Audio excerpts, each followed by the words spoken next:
All right, we're live. We're in it. Episode 181 of Rows 1 through 10. Back here, Derek will be on here momentarily, 10, 20 minutes at the most. He's going to hop on here. But yeah, we'll let the people file in, whoever tunes in. In fact, I'm going to go black on the screen for a second before I introduce you and make sure I get this retweeted and posted and everything so everybody knows we're live. But yeah, I will. I'll let anybody who usually tunes into us uh, know how we met in a second because we got some new faces on here. But yeah, I'm hold on. I'm retweeting this for a second. All right, that's done. And let me hop back on here. All right.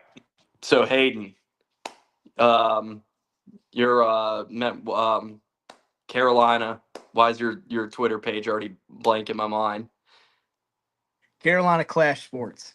Carolina Clash Sports. Thank you. It was our. I literally was just looking at it and then just like lost it immediately.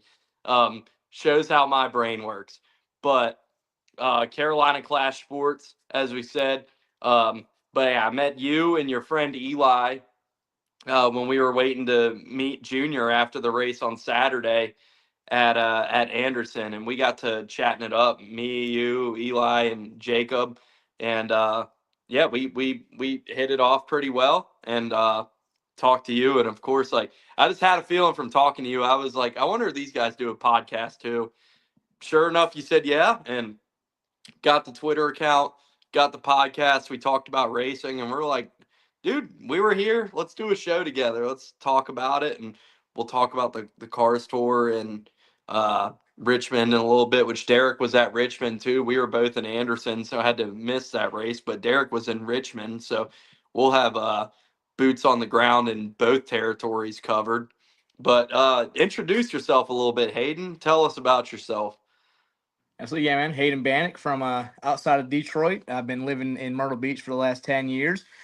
From 2016 to 2021, I was a student at Coastal Carolina University. I actually ran a Twitter page, kind of similar to Barstool and O Row. We actually grew to over 3,000 followers in my time there. Basically, I just had social media content that I created for all sports throughout Coastal. I was credentialized through the NCAA to go cover the whole season, ancillary tournaments for Coastal. And very long story short, my time with that, came up, and we were like, hey, we got to have something new. So I met with the owner of the account, which is CFB Home, and he was like, why don't we make you like a Carolina sports page? That way you can cover more than just Coastal, kind of grow your brand, grow you personally, and all that good stuff. And he was like, go to late model races, go to short track races, cover those. You can go to minor league baseball, all these other sports. And 2 years ago, I learned that juniors running late models, and I was like, "Oh man, this would be perfect." I can go out there, tweet about it, go watch junior run, and I've enjoyed it. And got a degree in sports management. I'm actually a school teacher now, but which kind of works out great for race guys. I'm Monday through Friday, done by 3:30. So there's a Friday night race, I can make it. Saturday, Sunday, obviously I'm off. So That's a great schedule for that. You can't beat that. As a race fan, it's like a sports fan in general. It's like any job you don't have to work weekends. That's perfect. Like I could never go back to a job where I had to like work every weekend again as a sports fan. I'm like I can't even imagine doing it.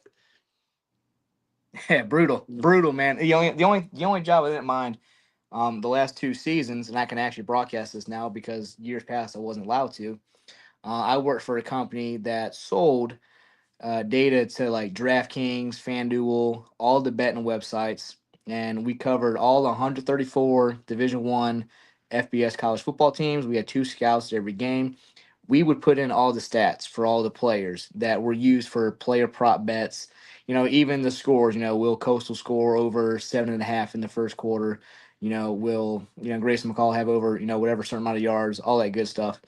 But unfortunately, the last 2 years, not enough people bet on Coastal Carolina football games. So we actually they dropped our contract with us. So now I'm completely free on the weekends. So, when Junior runs October 4th up near Hickory, I have no obligation to go to a football game that day. So I can go if I please, and I do please. So I will be there. Dude, I have a friend who, like, I swear, like, because he just got hired to do a job that sounds really similar to what you described. It's for Troy football. I'm gonna put him in touch with you after this because it sounds like you guys might have been doing like almost the exact same job based off what he's about to start doing. I'm gonna have him go back and listen to this and be like, "Is this exactly what you're doing for Troy?" Yeah. But you saying that, I was like, "Yeah, this sounds really familiar." Yeah, and obviously I couldn't tell people what I did because, then, obviously they fear that, some of my friends would, let's say they had the running back for, over like 125 and a half yards. If I could smudge a yard here and there, you know, obviously to help my friends win some money. I mean, that's what they do in the MLB. You look at these guys throwing balls 7 foot into the dirt when, and then you see like high bids on, first pitch ball, for the third inning or whatever. But, obviously for safety of that, they tell us that, I would just tell people that I was a scout for coastal football, you know? Yeah. Yeah, yeah, yeah. You don't want to get caught up in any of that stuff. That's not anything you want to be with. But it sounds like a cool gig though. That was nevertheless. Oh, absolutely, it I'm was amazing, man. I mean, you got paid to go to the games. They actually bought my dad a season ticket too, so he can go to the games with me. oh shit, dude. That's awesome. Yeah. Hell yeah. But yeah, obviously huge racing fan too. How we met and that's awesome. I mean, it kind of sounds like which CFB home is a great follow on Twitter. Like when I saw you guys were affiliated with them, I actually follow them too. Like that's a great follow, and it sounds like they kind of gave you the reins to like take your page and take it wherever you want, and that's awesome. It's like you get to cover all the sports you're into and teams you're into, and really like in your region and hone in on that, and that's awesome, man. And yeah, it seems like you guys have done a great job and had fun with that and built a great following. So that's really cool. Yeah, absolutely. Just trying to get some more NASCAR fans in there. Obviously we're built on coast of Carolina, so we're slowly, broadening out to both North and South Carolina. It was actually pretty cool. In our expansion, like maybe about a month or so into our expansion, NC State University actually reached out to us, took us to a sailing event, took us out on the water. That was really cool. Some of the smaller baseball teams, always send us a whole bunch of media information. They tag us in a bunch of stuff. So it's cool to be recognized by, some of the smaller colleges. And I mean, even NC State, that's a major ACC college. They took us sailing. So it's cool to see that grow. But, I would love to see our NASCAR aspect grow. It's when you look at it too, for the most part, guys our age, it's kind of hard to find a lot that are, actively involved in NASCAR. It's, I feel like when we were growing up, it was way more popular. And then it kind of just, slowly died off. But, people like us who stuck with it, me, Yeah, for example, I grew up, I was a Dale Earnhardt fan. So was my dad. Obviously, when he passed, I mean, obviously before he passed, I still liked Junior because that was his son. But when he passed in '01, that's when both my dad and I we became huge Dale Junior fans. And up until 2017, I was diehard NASCAR fan. I mean, I watched every single race. I could tell you everything there is to be told about NASCAR between pretty much 2000 to 2017. But when Junior retired, I kind of got out of it. I just quit watching. I would maybe watch the 500, maybe Darlington, and maybe Michigan because that was my home track. But 2 years ago, once I learned that Junior was running late models, man, it was like it finally clicked back again. I finally got way more involved. I started going a bunch of races, and obviously really excited to go watch Junior run late models. yeah, yeah. No, it's like, and that's a big issue with NASCAR in general. It's kind of been like the where people talk about why are ratings and attendance down and stuff. That stuff's always obviously a big discussion. I think that's a huge part of it is like their retention of people after losing so many big names in like a pretty short span of time. Like it was big hit after big. I mean, you had a few year span where it was like it was Gordon, Stewart, Junior, Carl Edwards, Matt Kenseth. Like they lost a lot of big names in like a short period of time. And there's not like a lot of turnaround time in that to get people to like find a new driver, and it's like all these big names that people grew up with kind of go away at once. Like you're singing a tune that I'm sure like a lot of people have, where it's in, where people ask like what the biggest issue in the sport and why things have declined have been. People always have their theories and honestly tailor their theories to what they want it to be. They're like, oh, it's the playoffs, and that's just like it's always somebody who hates the playoffs. Are like, well, the playoffs are why people aren't watching, and whatever somebody wants the narrative to be, they're gonna kind of push it that way. But I really do think, and I'm like, and I've said before, and like you're a prime example of it, that the biggest issue with that has just been like the lack of star power and kind of losing people as those big drivers have wound their careers down. Like I think that's a huge aspect, and like to hear you say it is part validation in that. Yeah, absolutely, man. I mean, I mean, I remember, in 17, at least, I mean, a lot of people went, to go see Junior, but, being at Coastal, in Myrtle Beach since 2016, I have tons of friends that will go to the Darlington races because it's cool. They might have a driver that they like, but they watch two races out of the year, which is, the Darlington race in April and the one in September. Yeah, yeah, and that's like obviously like yes, and people if they don't feel like they have something to watch for every week, it's hard to get that person to tune in.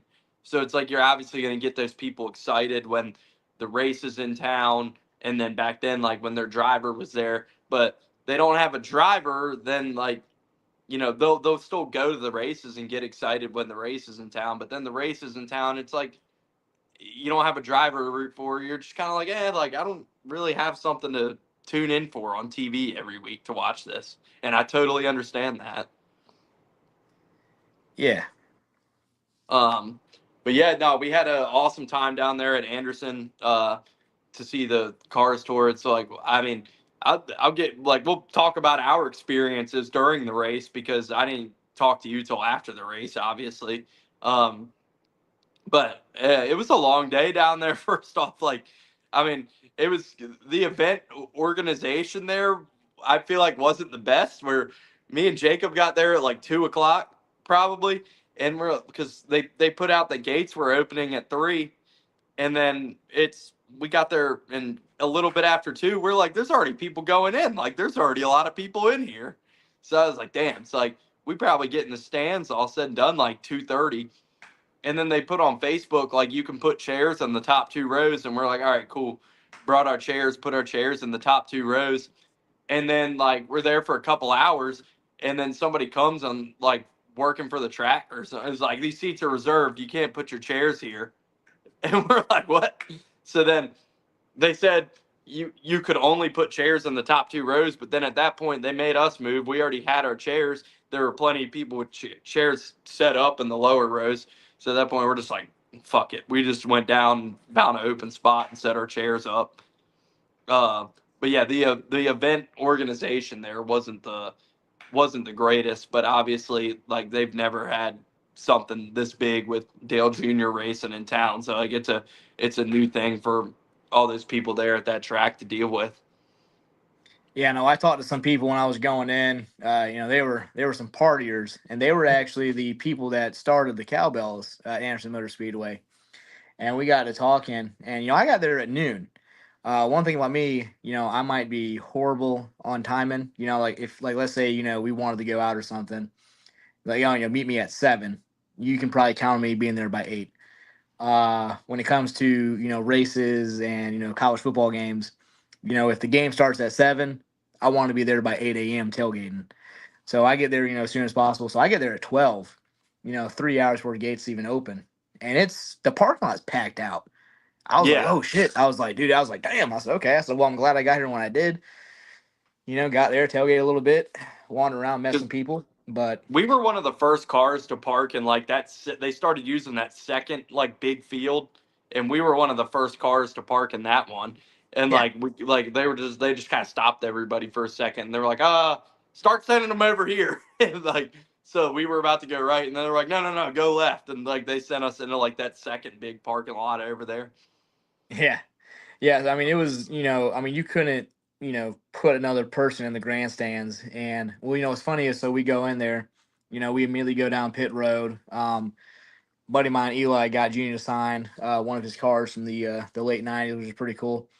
But we're down there, and, I was talking with you guys, I always get some stuff to sign too. But whenever I see that black Sharpie, I'm like, oh, no, no, no, no, no, no, I got it. Yeah, I got it. I'll wait till the end. I want the gold one. And I can't remember, was it you guys telling me or someone else? Someone told me. Got it right So there. so do you know why Junior signs with the gold marker now?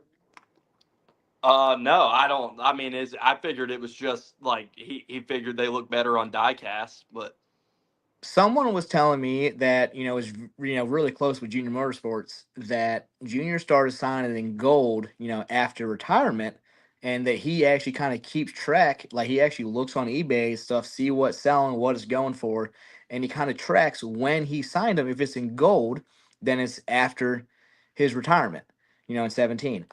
So I think that's pretty cool. But dude, the gold looks phenomenal. oh, it's fantastic. Yeah, and I have plenty of other, I got tons of signed cars actually way back in here, but most of them actually are in silver, like all my Bobby Labonte's, Richard Petty's, Kyle Busch, all in silver. Austin Dillon, whatever scheme that he ran, like let's say it was more of a red scheme, he'll sign in a red marker. If it's more of a blue scheme, he'll sign in the blue, stuff like that. So it's pretty cool. I don't, I think maybe out of all the drivers I have signed stuff, I think John Hunter Nemechek is the only one to sign it in gold. Ross Chastain signed mine in silver. There's been a lot, but it's actually kind of cool to see, or the reasons why they signed it in certain colors, I stuff like think that. it's funny because because I've done at the NASCAR races a few times this year to meet Chase Elliott at the rigs, and I got I got four cars right here I've gotten signed by him this year, and he's been signing all his in the blue pen, and I don't know if he's kind of trying to make that his thing, because every time I've gone to him this year, and they've all been at different races. He's used the blue paint pen to sign it, which I think looks awesome. I got it on the prime car right here too. I Oh just have all yeah, these set right here. I think it looks awesome. It turned out really good on all these cars, and it's that. But I think that's cool, and it's interesting you bring it up because maybe that's why he's doing that, and Junior with the gold. It's guys kind of want to have their identity, I guess, and they can know it's something they sign and it's their thing, and it makes it more authentic. And then obviously the black is when they're in on the move, bang, bang, bang, trying to get things done. The black is kind of like the cover for everything, because then that's when people are trying to get T-shirts and hats and everything signed. So the black is just kind of the gadget that'll work for all of it. yeah, and I'll have to show you this one because it's a custom made one. And when I saw the black marker, I was like, oh no, I was like, that's not gonna, that ain't gonna fly with this one. It's a custom made one. Oh See, yeah. missing my hero on there, the 8 Bud. I mean, I've never seen one like that before. Someone was selling on eBay, and I was like, just go on in. I don't care what it costs, just go on and send it to me. Yeah. Yeah, you're I'll pay up for that one. Yeah, I And it had was one, but it wasn't even much, dude. It was maybe $40. oh, that's not bad at all. Yeah. Dude, I have so many old junior cars because they made so many Earnhardt Senior and junior cars and Jeff Gordon cars back in the day, because they just sold when NASCAR was booming and the diecast industry was first taking off, they sold so many of them. So they would make, I mean, they would take these, and you never see quantities like this anymore, but they would make 100,000 of these cars in that day, and that's why you can find so many of them now, and usually pretty reasonably priced, depending on the scheme and the era and stuff. When because and Derek is joining us now, but yeah, when the diecast industry was first taking off, they would produce those cars in insane quantities, and they're if you're a junior fan, if you're an Earnhardt fan, it works out good now because you can find so many just good classic schemes for cheap, at the white tents at the race or eBay or wherever you look, just because they made so many of them during that time. Well, even multiple different paint schemes. Oh my God, Junior probably ran over 1,000 paint schemes. I mean, he never. I mean, I swear it was like he never ran the same car. Obviously, kind of when we were, in high school, middle school. Obviously, the amp, the National Guard. But even with the amp, he ran a whole bunch of different amp schemes. National Guard, tons of different National Guard schemes. Mountain Dew, Diet Mountain Dew, just. Oh my God, and then Budweiser. Good Lord, I mean, I was watching the documentary, and the amount of money that Budweiser was sponsoring him. I mean, they're like, screw it, do a new paint scheme, for any special event, the All Star games. I can't remember. He has so many. The Olympic Games was one his rookie year, and there's Budweiser had so many different schemes, and they were always none of them sucked. No, they were always fire. Yeah, This is the GOAT Junior scheme though. The 2014. Like yep. I was hyped because like those diecasts, like that was when they stopped making as many of them, and so that one's always been hard to find. But I bought that when they sold the set with the Chase throwback and that car for Dale. So I bought that set earlier this year, and now I've been able to get both of them signed. So like that, but that's my favorite Junior scheme ever. That 2014 National Guard one. With the gold numbers, man, that was peak. Yeah, and speaking of that too, is now is that you look at these diecasts, and a lot of them, if they make it out of pre-sale, they only make about 300. I've seen a lot go for only 504. But look at the Traveler Whiskey number 40 car that Junior as an owner first Cup start. If you go to buy, go on eBay, man, you're looking at 300, 400. If it's signed, 600, 700. And I wish I knew at the time they were going to sell like hotcakes. 'Cause I didn't buy one. I'll just wait. I'll wait. Nope. You can buy the race version one now, Yeah, they're which is doing still fun. pre-orders for that. I did see it. Yep. Yeah, it'd be wise to to jump on that, because the other ones, man, granted, I will not sell my stuff. Just like my grandfather did with me, I'll leave it to my grandkids if I make it that far, obviously. But and then if they choose to, they can probably they can have a really nice little payday. But we look at schemes. I think my favorite scheme that Junior ran was the Mountain Dew car that he ran for Darlington Throwback back in, golly, what year was that? Like the early, like 2010s or something like that. But it was just super clean. It was the Darrell Waltrip throwback scheme. It was Yeah. a phenomenal car. Yeah, let's see if I Derek, can. Derek, can you hear us? Yeah, can you hear me? You're all black on the screen, but we can hear you. Okay. Yeah, I didn't know if you were still in here or not. Yeah, this one right here. Oh, that's a good one. That's a good one. Yeah. You're still all black, Derek. I don't know if you want to try to leave and rejoin. I can add you back. Yeah, 1 second. All right. We'll let him get that figured out, and I'll add him back here in a second. But yeah, man, I love diecast too, and like getting them. I'm just like kind of like looking over at my shelf, and like we're talking about drivers who do their unique things like with their diecast. Like I don't know if you've ever Tony Stewart will always sign on the roof. That's like his thing. Like he signs everything on the roof whenever he gets a diecast. I didn't notice that. There's actually a collectible store in Myrtle Beach that I go to a lot, and he has tons of diecast, and he actually has some that are signed. And the Tony Stewart ones, I did notice, were signed on the roof, which was, pretty unique. God, there's actually one signed by, it was him, Joe Gibbs, and someone else, and that was a pretty unique one. But yeah, it's interesting, sign on the roof. I think the windshield was probably it definitely looks the best. Yeah, definitely. We got Derek in here now, by the way. We were talking about diecast, and Hayden was giving his background for his page and everything. Is my stream good? Yeah, you're good now. We got you now.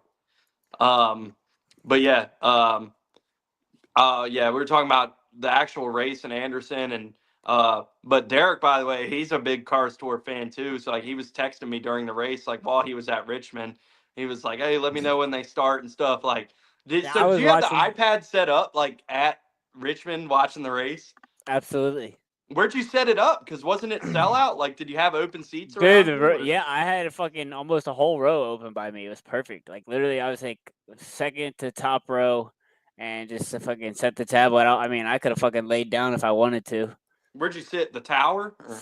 No, I sat like right at the exit of pit road, kind of. Oh, okay. Yeah, like going into turn 1. There's really good seats. Hell yeah. Well, we'll finish up talking about the Anderson race here a little bit, and then we'll throw it to Richmond for your perspective of Saturday. But yeah, so you were able to tune in to Anderson too, though, so like you'll be able to talk some of the stuff. But first of all, beyond Junior and everything, the pro late model race, like the second lap, that car gets up into the fence, like right in front. That was insane. Like Yeah, I right in haven't front of seen the it. grandstands too. I haven't, and what's funny is it actually ended up parking directly in front of me. And dude, I haven't seen, it literally hopped, on the fence. It's hard to.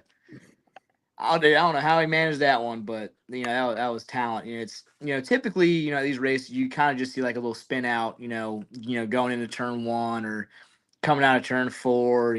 Very rarely you see something gnarly like that. So that was pretty unique. But we talked about it earlier. The setup there. The gates opened at 3. The first race wasn't until 7.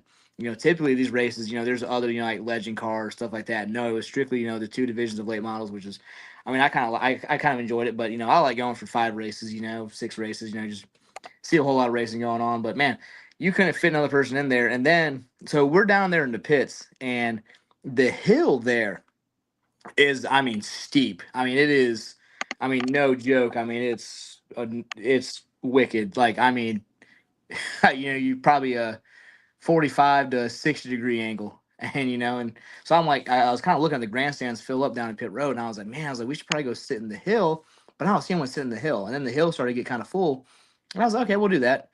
Man, I tell you what, I was walking down, went to the bathroom one time. We sat at the very front, right next to the fence, and I saw a lane kind of next to the grandstands, on the very edge of the hill. No one was standing there, and I was like, okay, I'll just go down that way. That way, I'm not blocking anyone's view.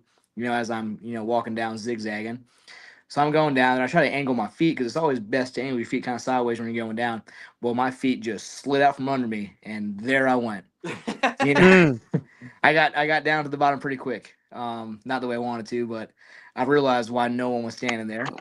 Very very slick, and but it's pretty cool. During the little weather delay they had, some of the drivers were out there throwing footballs into the stands and everything, and then I had to play defense when the fans would throw it back because there's obviously cars on the track and the pit car, the pace cars. So it was kind of entertaining just to watch that go on while we were waiting for the weather.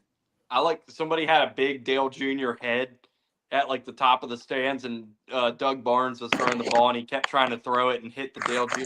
And he had it like on point one time, and the guy fucking moved it.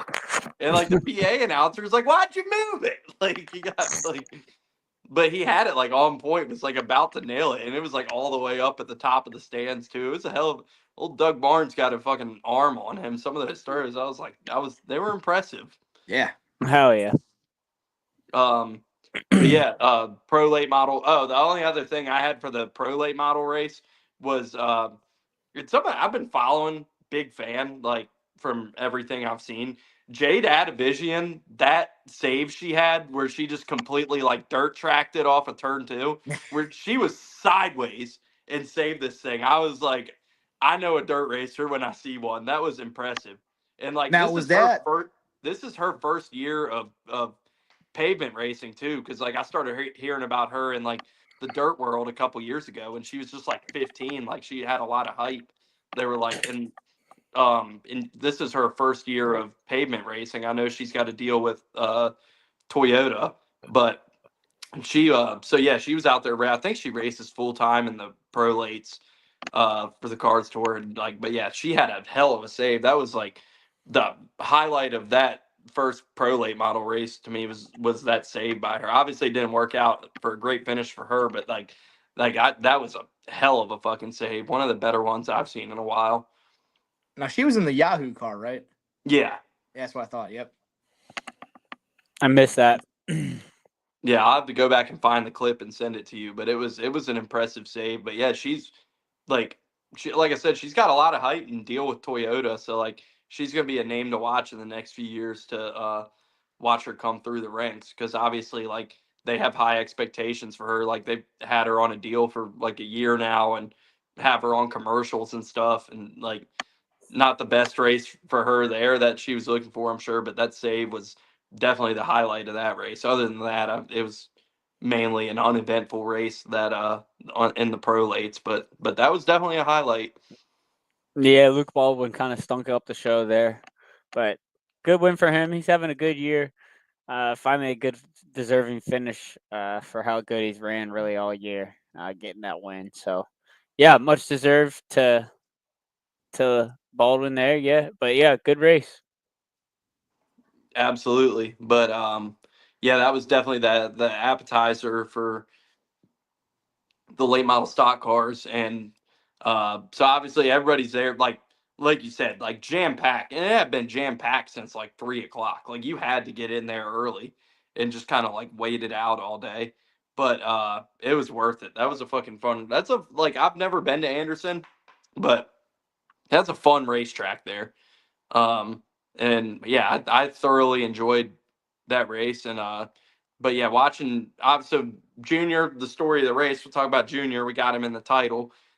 Qualifies 22nd, and seemed like so. I was listening to him on the podcast earlier today, and from what he was describing, basically he said like so what's helped him in a lot of these late model races is his experience in like saving tires and being able to charge through the field late. But he said that the tires this year that they got from Hoosier for the late model stock cars just don't wear as much. So like he said, you can pretty much run 100% the whole race, and there's not that much tire fall off. So obviously that hurts him, because that's where he had such an advantage in these races, was his ability to save tires. So like he was struggling to pick his way through the field, but he wasn't like holding back like he usually does. Like we saw him in Florence in November, where he laid back and laid back and laid back, and then when he sent it in that race, he drove up to second place before they had the mechanical failure. But it was a lot more of a struggle in this one with the tires, the way he was describing. And I mean, you guys have watched more Cars Tour races than me this year, I'm sure, so you can elaborate on that more. But it was just interesting for me to hear him talk about that on the show this morning when I was listening. Yeah, even when Junior, because I've been to a good amount. I always go when he's running. Except back in April, I went. It wasn't a car store, but can't remember what I went and watched there at Florence. But typically, every time I go is when Junior races. Just because growing up, that was my childhood driver. But typically, every single time he qualifies, it's somewhere in the 20s. Usually. But then he'll always, throughout the race, he'll make it top 10. He peaked at ninth on a Saturday, but and finished in 10th. But man, it's like for whatever reason, man, it's like his qualifying runs just aren't typically good. But at most races, especially in Florence, which is a really unique track, man, I love it when they get up off the track and you kind of see the dirt flying in the back, because there's no walls, except for the front stretches. That's the only wall they have. But man, there, at Florence, he's always about 25 laps short of making his way to the front, like to win. But it's just like you said, other guys wear down, and he late the back half of the race is when he just hauls. But kind of early middle of the race, he was behind the O3 car, and he just could not get past the O3. Like it was amazing what the O3 was doing. And then there was one time, going in the one, kind of about midway through going to two, his car just kind of just went up. He lost some spots. Ended up getting him right back. And then can't remember what lap it was. When he kind of spun out on the front stretch. But after that, man, he was on a mission. He was a rocket. Yeah, no doubt. I think, yeah, man, I don't really know much about Anderson. I just looked it up. I mean, I didn't realize it was even that close to Clemson University. It's literally right down the road from Clemson. So that was cool. But yeah, yes, it just doesn't have quite the tire wear that we see at Florence, or, I mean, obviously what we saw at North Wilkesboro, the revival year. That was actually some incredible stuff. But yeah, I know I seen some tweets from Dale Jr. today. He was talking about trying to make the races 250 laps, and that'd be fun. They need to definitely, I feel like, lengthen the races just a little bit to get a little bit more tire fall off and see who's really managing their stuff. Yeah. All in all, it's a good race, though. Like you said, he just needs to qualify better. I feel like he always qualifies 22nd.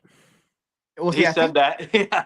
He said, I feel like I've set the world record for qualifying 22nd the most times. Yeah. He never qualifies well. Well, you look at the tire wear off, too. If, it's kind of hard to tell just based on memory. But I want to say at Anderson, and you might be able to look it up, but I think Anderson has higher banking than North Wilkesboro, Florence, all them when he runs the late models.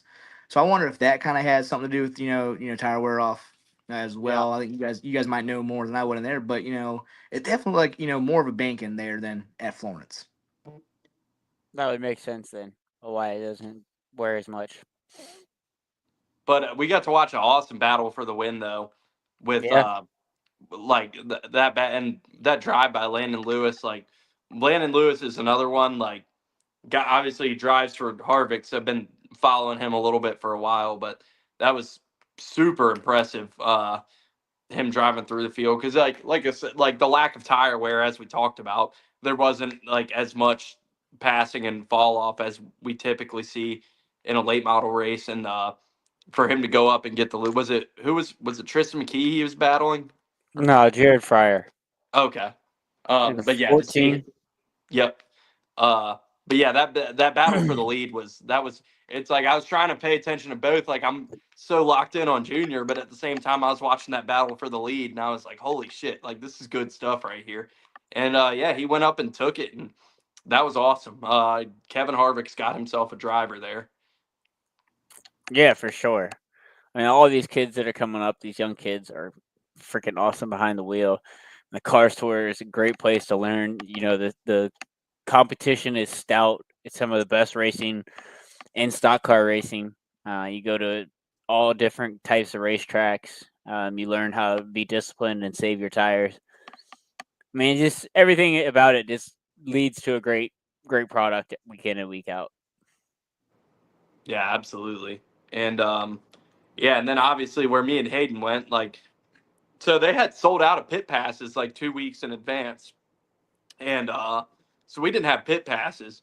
So like we went over in like in turn 4, like where they had the gate open where the trucks were driving out after the race. And we're like, all right, fuck it. Let's just see if we can walk in here, me and Jacob.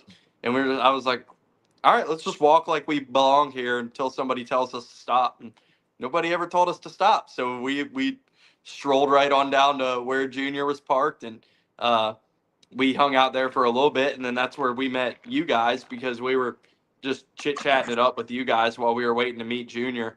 And so he did his interviews and stuff and talked to people. And then like they managed to turn that into like a solid line for like the gaggle of people that were there. And it just kind of ended up working out and turning into a line. But yeah, we got up to meet him. It was so funny because like I gave the PR lady my phone and then she took your picture with my phone. And that's like really like where we first, because then you needed to wait for me to get done so I could send you the picture. And then like me, you, Jacob, and Eli just ended up chit-chatting it up for like 30 minutes. But man, like we just like can't say enough about Junior, man. He's just like of all the drivers I've met, and for him to be like the biggest driver in all of racing in America, like probably like just the biggest name and like the most down to earth, like kindest dude to talk to. I mean, I've never walked away from like an interaction with him and not just been like, holy shit, that dude is so nice. Like, yeah, just like all around fucking great dude, and it makes it so easy to be a fan of somebody like that. Yeah, and one of you guys mentioned, they were like, they always say don't meet your heroes just in case they don't, meet up to your, expectations. I mean, Junior, exceeds them every single time. First time I met him was in Florence at the Icebreaker back in 2024, I want to say. And there wasn't a whole lot of people there, man, and after the line was already down, I'm kind of down there just doing my own thing. And, he's by his Can you try to disconnect your mic and reconnect it or something? Because it's breaking up real bad. We got it better now. Yeah, that's a little better. There we go. Yeah, but man, every time I met him, like I went to his trailer, he's just drinking beer, talking for dang near Oh, we lost 25, you. We 30 lost minutes. you again. Let me reconnect my Wi-Fi. But yeah, you're right. Dale Jr. is just a great guy. Always fun when you get a chance to meet him. And he's very supportive of that stuff, and always gives the fans the time of day. Whatever you need signed, he's gonna get it done for you, and always does it with a smile. Love always going and meeting him for sure. It's like you can go up with him, and like what made it so cool, and I know Hayden will say the same thing when he gets reconnected here, but like you can have an actual conversation with him, like when you go up, and like that's what makes it so cool is like he just goes up and like, how you doing, man? Like you chit chatted up for like a few seconds with him. Like I was asking him about Terry McLaurin's contract when I met him. I was like, what's going on with Terry, man? They gonna get the deal done? And he was like that's just what I ended up talking to him about, and I showed him. He signed our fantasy league belt that I've shown you on here before too, and so he signed that, and I showed him fantasy league belt, and he was like, "Oh, he's like, fuck yeah, man, that's cool. Like, where do you want it signed at?" Like, and we got an 8 on there too. So yeah, that was a fun time. You want to try to see? Are you good now? Yeah, you got me. That's worse. I It's don't like know. still crackly. Yeah, not sure what's going on with it. It's bad. Let's wait for him to rejoin again in a second. But yeah, when he rejoins, I'll let him get back to his story. But while we wait for that, I'll let you get on to Richmond a little bit and talk about it. Oh yeah, I mean Did you Richmond. go well, you went the whole weekend. Just talk about the whole weekend. Like, Yeah, it was great. Modifieds on Thursday. all right, is he good now? Nah, it still sounds a little crackly. Correct my end. Do you have like headphones you could plug in? I do not, man. I'm low budget. Let's see if I got some AirPods though. There you go. AirPods might work. Not sure what's going on with it, but I know. Richmond was great. Yeah, mods on Thursday, Truck Series on Friday night, and then Cup Series on Saturday. It was great to have Saturday night racing at Richmond again. It felt very, very old school, sellout crowd. I mean, damn, I don't know the last time Richmond's been sold out, even with all the stands taken out of the place. So, yeah, it was just great to see for sure. And on top of all that, we had a great race, banger of a race. Super entertaining all day, all night. I don't know how much you were tuned into it. Yeah, I didn't At get to see least. any of it live. I went back and watched like the extent. I'm probably when we get off the podcast, I'm gonna go back and watch like the full race and see. Honestly, it's worth one. It's like if you're into strategy type race, it's a great one to watch. I don't hear any crackling. No, it sounds great now. Yeah, I think we're good. I got. We got you now. Yeah, we got me. We got. All right, there we go. Hot damn. Derek started on Richmond a little bit, but I did want you to Just a teaser. Yeah, I did want you to make sure I gave you the chance to finish what you wanted to say about Junior. But Yeah, there we go. Yeah, I mean, like I said, I'll kind of start from the beginning because I can actually hear myself now without the crackling. But man, first I went there with the icebreaker. I just go up to him after the race. He's at his trailer. Hardly anyone was down there. We talked for 20, 30 minutes. About Myrtle Beach Speedway. Just a whole bunch of other stuff in general. And just having that conversation, drinking a beer. With my childhood idol. Just an amazing experience. And, throughout the last 2 years, I've been to more races. And, he always, acquires a huge line, people at the very end that want to get autographs, stuff like that. And the cool thing about Junior, whatever you have, doesn't matter how much of it you have and how many people, is that he will sit there and he will sign and take pictures and talk to every single buddy possible. every single person, like he does not be like, sorry, gotta go, guys. He will wait till every single person goes home happy. Like that's what's so impressive about him. And that's what makes you really a fan of someone too. Another person that's like that, you won't believe it, Paul Skeens. Oh yeah. I met him in the minor leagues, and he signed, 45 minutes after the game, just went through everybody. Bryce Harper was the complete opposite, but shocker. Yeah. But for the most part, when you have, drivers or athletes that will do that, if it's your first time meeting someone and you see them do that, it kind of builds a fan for life. And if you follow them for an extremely long period of time, it makes you proud that hey, like I like this guy as a driver, but as a person, he's also a really cool guy. I think maybe to piggyback on that though, just to, like, kind of for fans to know, like going to the short track or like meeting these guys at a dirt track is a great time to do that. If you go to like a signing event that's like specialized, you're only going to get one item signed or one picture. You know what I mean? So it's like that's where these fans are like, oh, that guy's a dick, that guy's a dick. Where it's like he's working at that hour. You know what I mean? Whereas this is like when they're at this is a after the NASCAR race. it's Yeah, it's totally different, and just like you said, Paul Skeens after after the game. You know what I mean? So like that's the time to ask these guys. So yeah, just wanted to piggyback off that. Yeah, the short tracks and the dirt tracks is a great place to talk to these guys and meet these guys because they're just regular guys at the end of the day. Absolutely. But like I met when Chase Elliott was racing at Cordele a couple years ago. I went on and it wasn't really that like publicized. Like they knew he was racing, but they didn't like hype it up a ton and try to like. But I went like Friday, and it's January. It was cold as fuck, and but I lived like right down the road from Cordele at that point. So I went down for qualifying on Friday. Not a lot of people there at all. So like. I just walked over to where Chase was after and I didn't even bring anything to get signed. Like I forgot. But so I just like walked up like after the race and was like, "What's up, man?" Like big fan, and like shot the shit with him for 10, 15 minutes about like restaurants in Georgia we like to eat at and aired church songs. And I think that was like the year before that same weekend he had raced the Rolex, and it was that so I talked to him about like racing the Rolex and if he wishes he was there instead of racing late models this week, which is funny. He was like, "Nah, it's not my thing. I don't think I'm gonna do that one again." But yeah, like just cool dude. Like Derek said, like that's the time to meet those guys. Yeah, and he's another one too. I didn't meet him at Darlington, but when I had a pit pass for the Darlington race, I went down there, by the Hendrick drivers, because being a junior fan, obviously once he retired, I kind of picked up, Hendrick drivers, and Chase Elliott, my guy, became my driver. Kind of bold though this year, kind of really started, liking Carson Hocevar. But that's kind of a bold statement there. But when I was trying to meet Chase, his PR person, Prius, obviously she's got him just going. He wanted to stop and sign for everybody, but man, his PR lady was like, you can't, just keep going. But I could tell he's kind of a down to earth guy, and that if it was up to him, then he would, talk to everybody possible and sign everything. Yeah, definitely. But yeah, great time down there. We love Junior.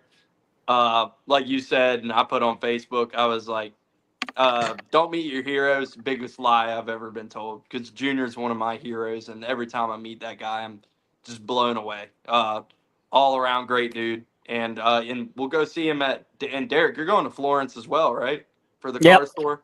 So, we got a thumbs up there. But yeah, so yeah, Derek will be at Florence. I'm going to be at Florence. Hayden, you said you're going to Florence as well, right? Absolutely. Yeah, so we'll all have to meet up at Florence for that. And I'm sure, Derek, you'll have Drew with you if you're going to be there, I imagine. Yep. So yeah, yeah, we'll all have to meet up at Florence. I sent the car store email today to try to see if we could get media access There you for go. the pits. So, because you did that Hook a it couple up, years. Carson. You did that a couple years ago, didn't you, Derek? It was through Dominion. Okay, that was through Dominion. Well, I emailed the car store. I was like, "Fuck it," because I went on Pit Pay to try to buy a Pit Pass, and it said like you needed a code to buy it. So, because like I guess they're trying to keep people buying it on there to just like people who actually work in them. So I was like, "Fuck it, I'll get on here and see if we can get media passes, then we can get down in the pits anyway." There you go. Yeah, usually at Florence, I've learned that you can probably buy a ticket online, but for pit passes, you buy them there. It's just a $25 extra on top of the ticket that you already bought. Yeah, because I've gone to this South Carolina 400 the last couple years, and I've walked up and I don't know, it threw me off after. Well, again, Anderson it could be different because it's Cars Tour. Like South Carolina 400 is just sanctioned through the track. That's true. So And yeah, it like could be they like a sold, Cars Tour thing. they sold out of pit passes a couple weeks in advance. Especially if are the prolates there? Yeah, I think they are. then yeah, probably hardly any pit passes available. It's probably just reserved for the teams if I'm if I'm thinking about it correctly. Well, maybe we can get media passes. I There you go. figured I'd throw it in. I mean, hey, it But can't hurt, right? yeah, why not? What's the worst they're gonna say? No or nothing at all? Yep. I mean, fuck it. My ego's not that big. I've been told no by people. We got told no by fucking Michael McDowell. That was his PR person. I was like, damn, that was quite the ego bruise. That like we got turned down by Michael McDowell. I don't know if it's really an ego bruise or we just aren't the right fit for Michael McDowell's cup of tea. Yeah, that's true. Michael McDowell. Maybe he's a little bit more open to it now that he's at Spire. Yeah. Although Yeah. front row seems really fun these days with those three drivers. Michael's also a nice Christian man. They probably looked through some of our show titles and heard me saying "fuck" in the first 2 minutes, and we're like, We're I don't out. know about these guys. We're out. But yeah, that's so. Yeah, we'll be down at Florence, and but yeah, I'll let Derek get back to Richmond a little bit and kind of talk about your experience there, and yeah, the whole weekend, modifieds, trucks, cup, all of it. Yeah, mods was good. It looked like it was gonna be a Ryan Newman win, but he ended up getting turned late on a restart. He got LaJoyed. Yeah, and then Craig Lutz ended up getting the win. But all in all, good race. And then Friday night, the Truck Series. I don't know if anybody watched any of that. It was really a fucking snooze fest. That shit was We awful. watched it, but And it I mean, was I was not like exciting. getting furious in the stands. I was like, Jesus Christ, like that 98 truck can't be legal. And sure enough, he ended up having trouble. Stayed in the fight, and Corey Heim was able to come to life there the probably last 75 laps or so, and yeah, gave him a run for his money and was able to pull away and get the win. Did you like how Majeski got spun by Matt Crafton, and Well, I there guess was oil on the racetrack. Oh, is that what it was? Yeah, there was oil on the track. I just thought the timing was ironic that happened, and they're like, yeah, all right, and then Matt, they changed. Yeah, time for you especially to hang it after up. this week. I totally didn't even think about that after this week. And he's in Crafton's truck next year. No, I know, that's what I'm saying. I didn't even think about that. That's so funny. But yeah, no, there was oil on the track. If you go back and watch this clip, you could see the 88 like gets fucking wiggly and then slides up. So we were watching it with the sound off. Like gotcha. we had music playing and just had like the race on the TV. So like I didn't really know what was going on. So we were just kind of basing it off visuals. Yeah, well, it definitely, even like you have to go back and watch the replay like a couple of times because it took even like 2 or 3 times to watch it. I was like, oh yeah, he did get loose right there. So, I mean, again, I believe him when he says there's oil on the track. Like you don't see Matt Crafton usually racing like that. I don't think he would go in and wreck his teammate for no reason. Yeah, it's going out and like just dog whipping the field. He was definitely taking everybody behind the woodshed. I don't think anybody had anything for him until that happened. And Corey Heim wins again. Whoop-de-fucking-do. Hey, maybe some change, some coin on Friday night, so I was happy. I was sitting there. Plus 150? Oh, it was like plus 225. Oh, that's that's good odds for Heim. That's what I'm saying. I took it. I was like, oh, I'll take this. And then it was like, I put like a 10 on it. And then I was like sitting in the stands just getting madder and madder as Majeski's just whipping everybody's ass. I'm like, are you kidding me right now? And so, yeah, that's why you stay in the fight. That's why we go to these things. And you run all 250 laps in that case. Yeah. Yeah, good race. Good race for Lane Riggs. Again, probably like the third best truck. He ran third. Yeah, I mean, nobody else. What really happened to Hemrick? They had like a tire go down early on, and then they like didn't pit. They should have probably pit in hindsight. But then I think like the tire went down, and they kept running, and then they ground the sway bar off of it. Oh shit! And then so they had to go pit. By the time I started watching, I saw. Then they had to go to the garage. By the time I started watching, yeah, I saw like Hemrick was in fucking last, and I was like, "Well, what the fuck happened?" Because I mean, no, it literally happened like the opening lap, and like, yeah, he was. Let's see.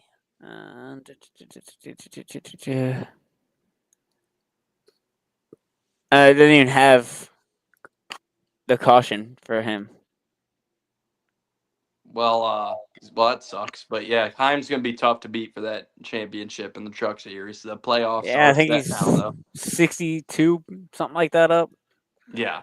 But that final round is going to be crazy for sure. Well, anyway, that takes us. Did you camp or did you No, go back I stayed home? with Ben. Okay. Did Ben go to the race too? Yep, he went with me Friday, and then he had he made it like a work event on Saturday. He bought all the tickets for a bunch of people, and I hung out with him for a little bit, but then sat by myself. And then Scott and Zach and the Zooms crew came and sat with me towards the end of the race on Saturday. Drew didn't go. Drew did not go. Oh shit. Well, anyway, how was it out there? Like we said, sellout, biggest crowd at Richmond in a long time. Was the vibes good out there?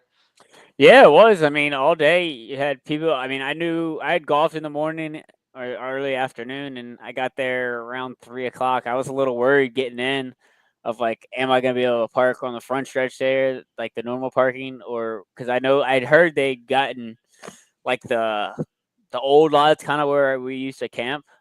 They had Yeah. they had started prepping those, or as much as they had, because they were expecting a sellout crowd. So I Isn't don't that know if they. Amazon now though? You said Well, they like. still own a lot past Amazon, Oh, okay. and you would have to take a tram all the way around. I think. I don't know how it worked, but Ugh. I heard they were getting that ready. But anyways, I don't know if they ended up having to go park people over there, but I was a little worried getting in. But I had no issues. I got right in, and yeah, was able to get tailgating for a few hours, and then vibes were high, a lot of people there. And yeah, I mean, I don't think anybody expected the race that we got. Really good race. I wish I would have liked to seen a battle between the 2311 cars and Austin Dillon. I think they were the only ones that really had anything for him. But they both had issues. Tyler Reddick got spun by Ty Gibbs, I believe it was, with the assist from Daniel Suarez. I think yeah, it seemed like everybody else who was fast had problems. I mean, and then I think Priest and Elliott both had really good cars too, and then they both just fucked up on the strategy so bad. And then Chase obviously was Well, on that Chase was actually strategy. in a good spot when he got wrecked, when he got hooked by Kyle Busch. Yeah, that was crazy. That was crazy. That was crazy. I honestly didn't even know what happened until Monday. I had to go back and watch the replay. I was like, what actually happened here? Because at the time I thought the 24 had clipped him, and I was just like, that looked really weird, and I just don't think they have beef like that. So, and I don't even think Kyle Busch and Chase have beef like that. It was just a weird No, incident. Chase said he did an interview yesterday, like they were promoting at Bristol or something, and he said Kyle called him and apologized, and like they're good. Yeah, I didn't think it was any ill will there. I mean, it was literally like they just met at the perfect spot in my eyes. Like they were both trying to get through the wreck and gas it up, get as many positions as they could, and happen to clip each other. It Did you almost see? Did you was see like that Chase? Darlington wreck when Kyle Oh clipped yeah. Chase. Did you see Chase's Instagram video with the Shane Gillis? Yeah. That was pretty funny. That was funny. That was good. Well, I'm glad to hear that they're on good terms, and because I was like, damn, Chase is pissed about this. Like, you know what I mean, with the Shane Gillis video. That was about to be my fandoms being like split apart and tormented there for a second. Yeah. But yeah, obviously Tyler Reddick had the issue. Bubba Wallace had the issue on pit road. Those were two really good cars. Tyler Reddick led 40 laps. Bubba led 123. Really good race for him until that issue. Priest Yeah, and led a then lot, but the strategy. well, the kind Priest of- was he was trying to, I think, Hail Mary it on strategy. And I mean they had a really good play there, I thought, for a little while, of the not pitting in the first stage and saving a set, and then triple pitting both the final two stages. And I don't know exactly where it went wrong for them, but yeah, I think it just towards the end of that run they just don't have any tire left. So, but yeah, it was. I heard they had brake issues on Priest for what it's worth. They might have. They could have. Yeah, I know Denny had some brake issues as well. A lot of people were complaining about brakes towards the end of that race. which is not unusual for Richmond. But no, high tire wear. I mean, Austin Dillon fast in the 3 at Richmond. That's not unusual either. He was good there last year. Should have won last year. Was the first one to cross the line last year. I'm about to But say he did win. It just didn't well, count for the playoffs. But yeah. he still Well, won. and he should have won. Granted, it was not good how he did it, but he was leading there before the last caution. But yeah, good race this weekend. I enjoyed it. What'd y'all think? Well, the only thing. Y'all go ahead. Go ahead, buddy. Yeah, the only thing I know about the race, because I didn't watch it, I was at the car store. But if I remember right, I saw that Austin Dillon led 107 laps, correct? Yeah. The last time a number 3 car led 107 laps, 1998 Daytona 500. I saw that. So I thought that was pretty cool because, a lot of people mentioned, last year when he spun out Joey and Denny for the win, they said, the spirit of the 3 is back, it lives on. And then he does something very similar to, the last time number 3 led 107 laps. So it's just kind of funny how those things kind of work out. Yeah. But yeah, no, it was great. I was very happy to see him kind of fucking like they got to really like whatever, ill will there might have been a last year for them, like, as far as getting kicked out of the playoffs and everything. And I know that's still like bothered RC a lot, like Austin was talking about on Junior's podcast. And like he said, it really like just kind of like killed RC's love for the game almost this year, like going through that whole process. And they got to really like kind of come back to Richmond and like put that behind them and back it up and validate last year. And like I was really happy for him and happy for Austin for them to be able to do that and get a win. And then obviously like just puts the playoffs into complete fucking chaos now, because now you got Tyler Reddick's like 20 something points ahead of Alex Bowman. And then if we get a new winner at Daytona, like we've been saying the whole year, like, well, Tyler Reddick's fine. He's kind of been that guy who's been safe on points all year. And now he goes to Daytona. Like if they get in trouble at Daytona and we get a new winner, like Reddick's going to miss the playoffs. Yep. So that's the craziest part of that to me is like there's a real scenario, like not unlikely at all, where Reddick misses the playoffs next week. I don't know. I mean, if you're Tyler Reddick at Daytona, you're playing it super conservative, I imagine, because you just got to protect that gap over Alex Bowman regardless. Yeah. But yeah, no, I was, like I said, happy for Austin, happy for RCR. It seemed like Kyle Busch was going to have something for him on Saturday based off practice speeds, but it never came back. By the way, how about the fucking rows 1 through 10 shout out with Kyle Busch's speeding penalty? Sections 1 through 10.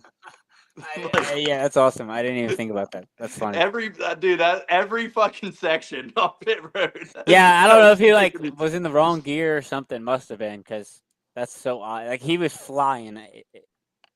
You think Kyle just lost his mind on Saturday? Because that's what it seemed like. I think he's just finally fucking had enough, and he just lost it on Saturday. I mean, he's fucking driving through Chase Briscoe and speeding in every section on pit road. He is just like, I'm tired of this shit. Yeah. But yeah, shout out Austin Dillon and the 3 crew. Big win. Did you like his fucking veneers? Did you guys see that? Nah. Bro got them fake teeth. He was like doing everything he could do to show him off after the race. He went and bought himself some teeth. Oh yeah, gotta grow. All right, we're gonna get some picks in for this weekend. Hell yeah, man! I'm fucking hyped. I'm going to Daytona, and Jacob's gonna be there with me too. So I'm gonna be at the next 2 races. I'm going to Daytona and Darlington. So it's a fucking it's gonna be a fun. By the way, Hayden, are you going to Darlington too, or just to Florence? I am going to Darlington too. Oh hell yeah! Well, dude, we'll have to do the whole fucking weekend together. I know we'll be camping out there. So yeah, I don't know if you want to camp or just staying somewhere, but yeah, you'll have to come hang out and drink some beers with us at camp. Throw a tent down if you decide to stay. Hell yeah, I'm a sicko, man. So college football starts this Saturday. I love racing now. Finally got big into the last 2 years, but that Friday we got the Florence race. Saturday, I was debating if I would go up to Virginia to go watch Coastal football. But I'm going to Michigan twice next month. So I was like, I'm going to stay local. The number one team in FCS, North Dakota State, is playing down in Charleston. So I was like, okay, you know what? I'll go to Florence on Friday, Charleston on Saturday for NDSU and the Citadel, and then on Sunday go to the Darlington race. So I got a pretty fun weekend coming up here in 2 weeks. That's a hell of a weekend there. Ignore Charles' picks. He doesn't get to pick. He doesn't get to pick first since he's been on the show twice, and he thinks he gets to preempt us on all the picks. And so, if you want anybody Charles picked, you can still pick them. But anyway, but yeah, that sounds like a fucking awesome weekend. I'm missing Auburn's first game on Friday. I was debating whether I would sacrifice watching Auburn's first game for the Cars tour, and then Junior kind of put it over there. I thought they were trying to take it. I thought they were trying to keep it quiet the way Junior told us, because like he was like, "Yeah, I'll be at Florence. We haven't announced it yet or anything, but I saw Florence posted on their Facebook the advertisement with Junior." So, but yeah, I thought Dale was going to try to kind of like sneak that by to avoid like the swarm this time. So he was just kind of telling us like, "Yeah, we haven't announced it, but I'll be at Florence." But I guess Florence announced it for him. Yeah, that's what I'm hoping for, man, because usually when it gets announced like on the local news and Twitter, Instagram, and all that, there's a massive swarm. I don't know, the icebreaker last year, there really wasn't a whole lot of people. Like there was open seats, and after the race you can kind of walk down there. There wasn't any line like we had this past weekend. So maybe they're kind of going for that approach, and hopefully it would be nice. It's cool. I don't think. Don't take me granted. Like I like, any chance I get to talk to him, but if I can turn that conversation into like a 15, 20 minute, and talk about more things, it's more, I like it, a whole lot when not a lot of people know, because then you got, 100, 200 people down there, waiting to talk and get stuff signed. We got an impromptu surprise AJ appearance. It snuck in here on us. What's up, buddy? What's up, man? Just got done doing clean air. I also have another guy who just joined us too. We got AJ and Phil in here. We're wrapping things up, but you can come on here and make your picks with us if you would like to. We got but yeah, okay. We got the Clean Air Show represented in here, impromptu, snuck into the studio. AJ's like, let's go invade. I'm like, come on, let's go. we literally just got done closing it out. We lost Hayden. Hayden went blacked out on us. That was Phil. Phil did that to him. Oh, did he? Get that? Yeah, that happens. Oh shit. Hayden, can you still hear us? Jesus fucking Christ. We got a fucking full house now. Stop. We'll see if Hayden comes. All right. Well, that fucking threw it. We're getting ready to wrap this thing up and do picks, so we'll still do that. I'm just saying hello. You guys want to make picks? I'll make a pick. You want me to make a pick? All right. This is how we go. We go around the board, and you can't pick twice. So, and then for top 10, we'll have like a cutoff point for the odds, and then that's who you can pick for a top 10. We just do winner for both series, and then top 10 for cup. You're gonna have to pull up odds for Phil and I. I got him pulled up. Just throw a name out. All right, I'm taking. Let me add Hayden back in. I'm taking Eric Jones. No, we're doing Xfinity first. Oh, you got to tell me these things, man. You're just like, hey, make your pick, and I'm like, well, fuck, here we go. All right. We'll let, since Hayden, do you want to make NASCAR picks with us? Hey, absolutely. Why not? All right. Who you got for? We'll go. Hayden, Charles, Phil, Derek, AJ, me, and then reverse it for Cup. Oh, good, because I don't feel like anyone's taking my Cup driver. So we're picking just the winner in the top 10? Top 10 for Cup, but we're doing Xfinity first. But no top 10 for Xfinity, just winner. Just winner? Yeah. Dude, I mean, kind of biased, but give me Justin Allgaier. All right, I got plus 1,700 for that. Hey, I'll take it. Me? Yeah. Jesse Love. All right. We got plus 650 for Jesse Love. Jesus Christ. Sheldon All right, Creed. Phil. Sheldon Creed, Like first pick. career win, finally. That would You hate pay yourself, don't you? 19-1 for that one. Derek, Give me Eric Almirola, 1800. Good pick. Dude, I All gotta right. do it. I gotta do it. that's also 19-1 on FanDuel. As we always say, shop around. I was basing mine on FanDuel, but we don't have any gambling sponsorship, so use whatever book you prefer. Give me AJ, Connor's Slipish. is he even gonna run? Or He's on the entry list. They said, I'd as be- far as they know, he's running. They'll have a I- sub driver on hand. Hey, if Connor does not run, give me Carson Quapple. That'd be plus 1,000. Well, I got all the way to last, and I feel like there's an obvious pick here, and I'm just gonna take it, even though we all fucking hate him. Don't But you it's fucking Austin do it. Hill plus 300. Like, You're a cuck. I mean, I fucking hate the guy too. But if I get I'm sixth in line, and y'all give me the favorite. So like, You can have him. Yeah, Yeah, take him out to dinner too if you want to. I'll take. No, I fucking hate the guy, but I'll take my $30 when he wins and be happy with it. It is a All right, solid who are you pick for- taking the cup? All right, Cup. We're gonna get a fucking new winner, by the way. So we're gonna look at the board. I'm gonna go with one. He always finds his way up here in these races. He's won here before. I will take Richard Stenhouse the second, plus 2,500. All right. AJ, I'm going the same route as you with a new winner, but I'm taking Eric Jones. that's plus 3,500. Eric Jones isn't a new winner, you jerk off. This year, he's a new winner. Yeah. I- What? Ricky Stenhouse is a new I thought winner? you meant like.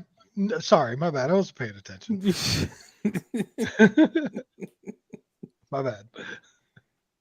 D-Man. He's a former Super Speedway winner in this Xfinity Series at Daytona. Give me Noah Gragson, 5,500. Oh, shit. Damn, you got way better odds because that's 4,000 on FanDuel. So that's good odds right there. Front row cars will be fast. Dude, if Noah wins with how bad he's been, the playoff discussion's going to be fucking insufferable next week. Cooked. That's Bill? why they're NASCAR's waiting to make a decision for next year. Yeah. No, they were fucking, somebody was posting something about Cody Ware because Cody Ware, he's ran every race. He's eligible. He wins this weekend. Put him in, lock him in. Somebody pick him. I told Phil, AJ you on can our. No, I told AJ on our show if he wins this weekend and I'm there, I'm never attending another race ever again. I swear to God. But then I said that's not true because it would be great to see one of the smaller teams win. But I'm not picking him. Give me Ty Dillon. All right. All right, I'll keep the trend going. Give me Riley Herbst. Shut the fuck up. All right, y'all. It was fun. See you later. That's plus 8,000 if you want to lose money for Riley Herbst. I'll take that. Yeah, but I wouldn't really say a chance at losing money. It's 50-50. Either they can win or they couldn't. I mean, it's Daytona. Anything can happen. Daytona. Daytona. Hayden, You know, I watched him win the All-Star Open. I think it's time he gets an official win. You know, give me Carson Hocevar. Fuck it, why not? Love it. I love that we all went new winners. Keeps- Winner it up, baby. All right. Top 10. Cut the line we're- at Gilly. At Gilly, Yeah, Gilly or All right. Custer. I think we need to go higher than that with 6 people picking. All right. Here I'll I mean, there's a lot of Well- good names in there. I'll cut it at Ty Dillon, or because are you showing a bunch of guys plus 230 and then No. Just go. Throw out some names. Top 10. Hayden. Give you a top 10 guy? Yep. Long shot top 10. Oh, let's go John Hunter Nemechek. That's plus 240. I like it. Give me Cody What a play. Ware. Cody Ware plus 450. Oh yeah, Team Chaos. BJ You can get McLeod. Cody Ware plus. Is BJ even entered? Yeah, plus Is he 550. fucking really? Yep. You got BJ plus 5. He's plus 1,200 on FanDuel. So that's what I if you're love- gonna bet- I love going to a race and catching a BJ. We're a big fan of. This is a pro Big BJ fan of BJs program. around here. Big pro BJ. Big BJ guy. Big BJ. All right, we didn't give him his flowers earlier in the show. He was ripping the lip at Richmond, almost fucking beating Kyle Larson in his own game. Give me Shane Van Gisbergen in top 10 this weekend, plus 240. Hell yeah. I will go. Guy who almost won the Daytona 500 earlier this year, Cole Custer, plus 310. I don't know what the odds are for it. I just picked him as my sleeper on Clean Air, so I'm going to go Justin Haley. Plus 280. It works. All right, I'm out. By the way, I'm changing my winner pick to Kyle Busch. Oh, good call. I Plus like it. He's going to be wrecked by stage one. He's gonna have Austin Dillon pushing him the whole race. They're pushing him firewall deep into the fucking turn 4 wall. Make it in the trioval and we'll be all right. AJ's gonna be at Daytona. Phil, you'll be there too, right? Yep, I'll be there. Okay, so AJ and Phil will be at Daytona as well. We'll all be together. I'm out. All right, see you, Derek. See you, Derek. Peace. See you, boys. All right, well, I didn't want to hold Derek up, but he left anyway. So, I mean, we got time to bullshit if you guys want to stay on and bullshit. Absolutely. No, I'm out. No, I'm kidding. I'm about to say, up to you. Up to you guys. But, yeah, I know I was trying to rush to get off because I know Derek's got to leave and go up the road when we got done. But he hopped out anyway. So, I mean, fuck it. What's on y'all's mind? Daytona. How do you feel about the schedules? Why was I'm disappointed. I'm gonna name drop here, by the way, but I just like no insult, but like I was on Instagram and I saw Dakota commented on it and was like, "This is a spit in the face to the fans" or something. I'm like, what part of it? Like, what are we mad about? At what point of a schedule release are you actually going to sit here, look at it, bitch about it, and go, this is trash. Like, you ain't going to fucking watch every week. We went over it on ours. I mean, I'm excited that, the 2 street courses for the truck series, that's huge. Like one in St. Pete, which, I mean, that's an hour for me and AJ. We're going to be there. I mean, it's no brainer. Yeah, But- that's Fox pulling the strings on that. I don't But care. The I'll be one there. the one complaint I have though is the All-Star race at Dover. I have a caveat to that, though, like we discussed earlier, Phil. Yeah, I have but a that's a what caveat. if. That's a what if though. I know it's a what. I know. If my aunt had a dick, she'd be my uncle. I get it. However, if they set that up as a run what you brung, no rule book out the window, I'm all for it. They're not going to do it. I am The teams are going to fantasy bitch their way booking out this, Travis. I'm fantasy booking it. of it. I mean, you just know they tried it this year, and the team's like, "No, it's going to cost too much money." Not according to Denny Hamlin. Not according to Denny. Denny said on his podcast, if they had made that a thing, we would have done it. No, he didn't. He said it would cost too much money. He said, I thought he had said that the cars would be too similar that it wouldn't make a difference anyway. He said that too, but he said that the teams, including them, were against it because it would cost too much money. Well, these teams already make way too much fucking money, so just I do was it. gonna say, Thank you. it's gonna cost Thank too much money when they're already spending how much money on a chassis and everything else. I How mean, much come money are on. they spending on a lawsuit right now? Well, fuck, maybe if you save that money off this lawsuit, you could afford to do this shit. Well, also, if you don't want to fucking do it, then show up to the All-Star race with your regular fucking car and finish last. See, Travis, you just made a point here about the All-Star race, and I bitched about this. The All-Star race isn't the All-Star race anymore. When you have a guy like Cody Ware, whose average finish is 25th to 30th in an All-Star race, he's not a fucking All-Star. He's just not. The All-Star Well, race meant more when it was exclusive. Same thing with the Clash. Exclusivity it still makes is these interesting. exclusive. What's that? How's it not exclusive? Because everybody gets in. No, they don't. They don't. So they don't have a last chance qualifier among all the other bumfucks to get in?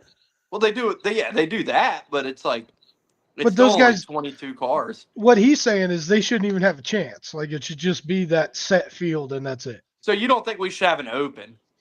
No. Yeah. I mean, you can have an open. You can I'm have an all- open to get your wild card driver in there, sure. Yeah, I'm all But that's- for an open. But that's Would- that's what it is now. So I mean, like, Yeah, it is, but it isn't. I mean, 16 drivers make the playoff field. They're guaranteed into the All-Star race. not playoffs, Arnie. It's just winners, past champions, and past All-Star race winners.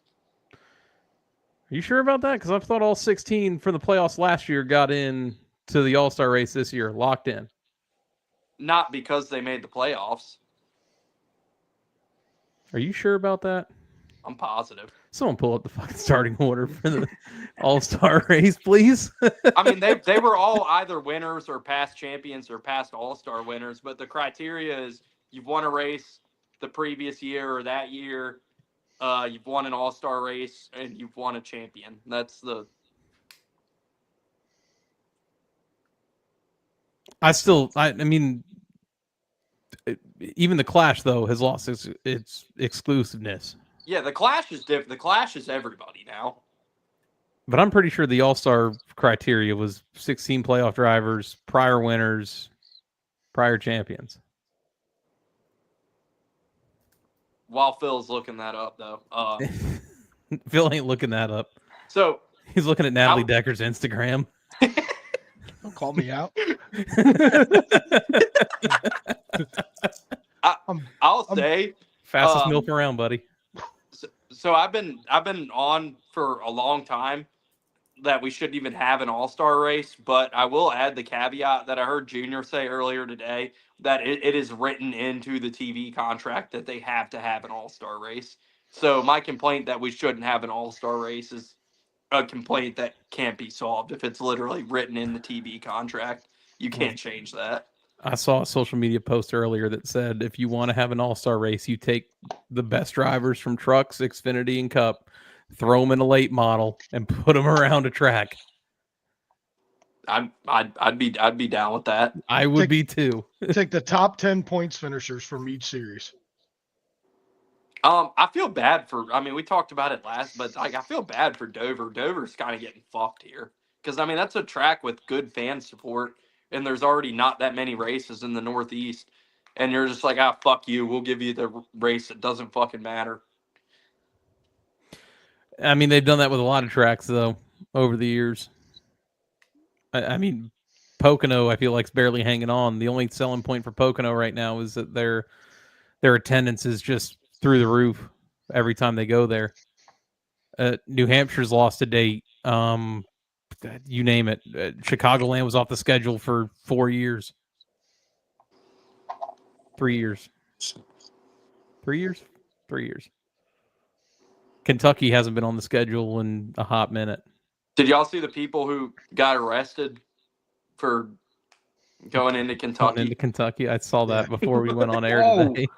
Ooh, I almost All said right. something very similar. What happened?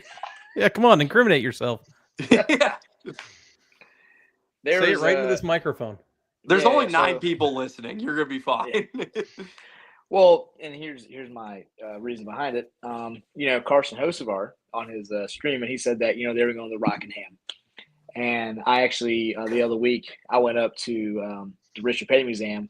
Got to meet Richard again for the second time, which was awesome.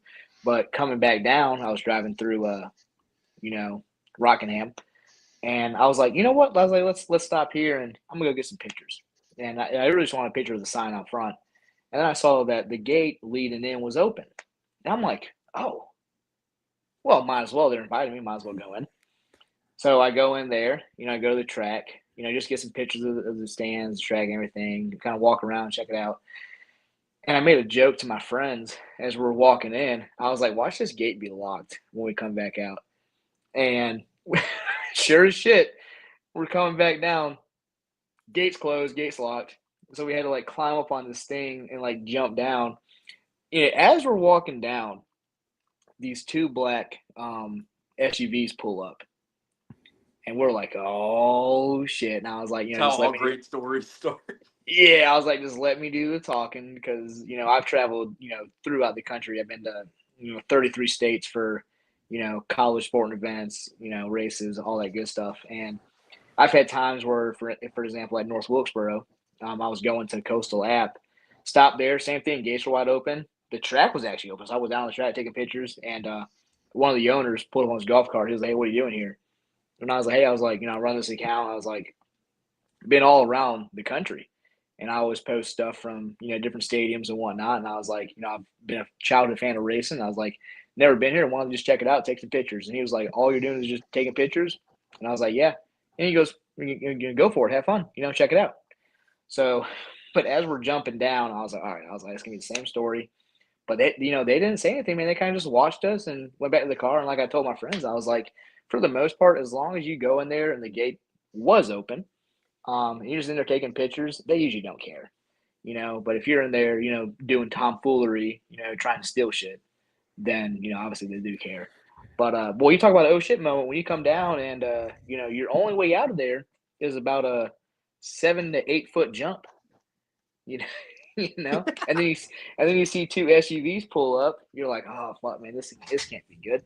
But, fucking Carson Hocevar got my hopes up talking about, the Cup Series was going to North Wilkesboro, or not with North, the Rock. Turns out they're not going to the Rock, but they did get North Wilkesboro, which I think that is pretty cool. If they didn't want you in, they shouldn't have left the gate open. That's all I'm saying. Exactly, and that's my thing too. The gate was wide ass open. Now, if I leave the fucking door to my house open and I come home from work and there's a fucking bum sleeping in here, I kind of made my own bed. 100%. Yeah, can't be mad at him. He's a tenant at that point. Yeah. What are you gonna do? Kick him out? I mean, fuck, you left the door open. Yeah, now I got squatter laws to get around. That's how Phil ended up with 4 cats. I ain't lying. I feel you, Phil. That's how I ended up with my cat. Same fucking shit. I have 6, bro. That's how Phil ended up with 2 kids too. Yeah, they just walked in the front door. Walked in the front door. A What prom up, Dad? night dumpster baby. They said, "Hey, Dad," didn't know who the hell they were. I love you, new daddy. So, by the way, I did pull up. The All-Star race last season was open for winners throughout the season before, all previous All-Star winners, Cup champions who had attempted to qualify for every race, the top 2 finishers in the Open, and then the fan vote. So it was not 16 playoff drivers. Nope. Okay, I was wrong. Look at us. Look at that. So, I mean, does that change your opinion on the All-Star race, or do you still think it's too No, All-Star race still boring as fuck. But I hate the race, but I mean, do you if you want it to be more exclusive, do you suggest cutting one of those criteria out, or? No, I mean, I guess in the long run, no. I'm still like a I don't know what the word I'm trying to look for is. Boomer. I'm still a Charlotte purist. Like that race to me should just be at Charlotte. It's the week before the 600. Like it's a part of that whole thing.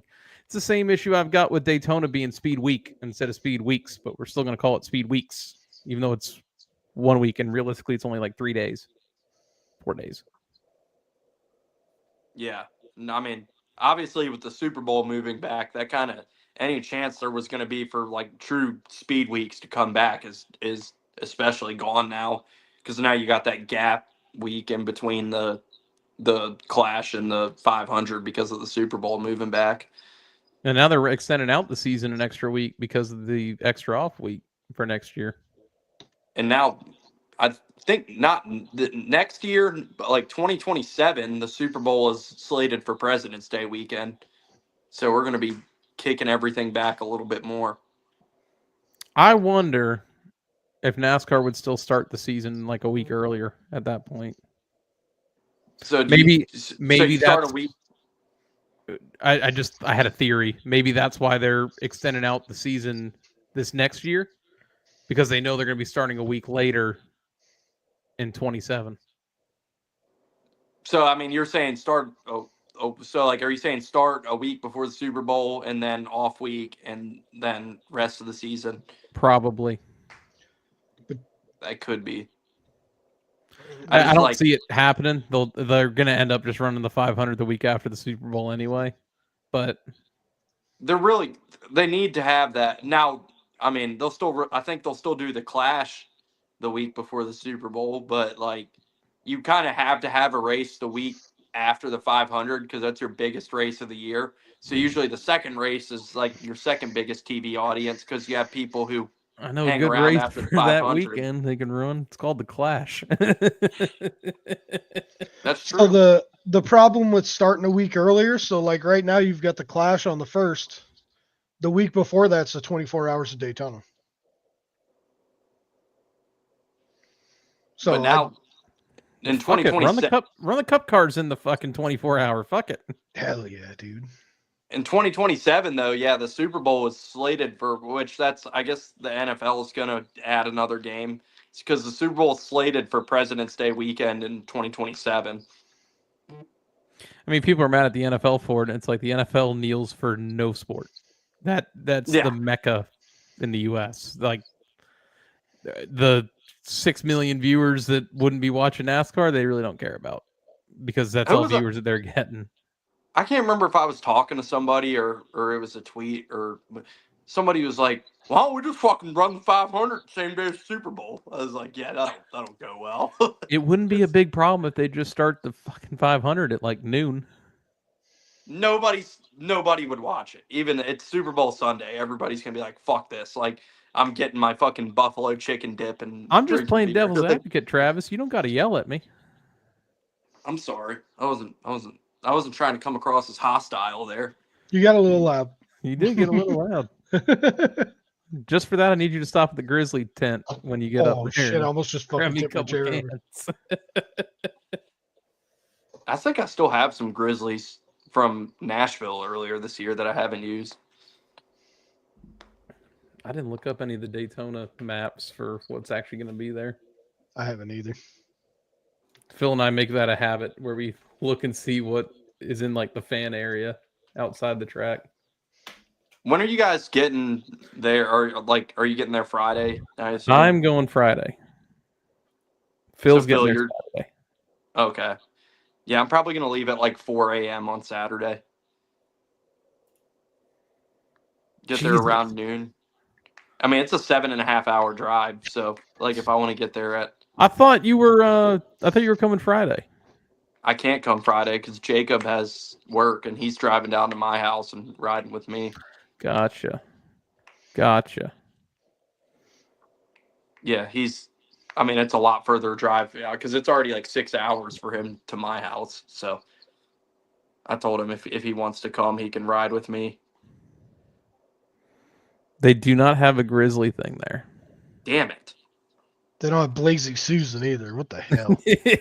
Phil loved that Blazy Susan tent at Homestead. Yeah, dude.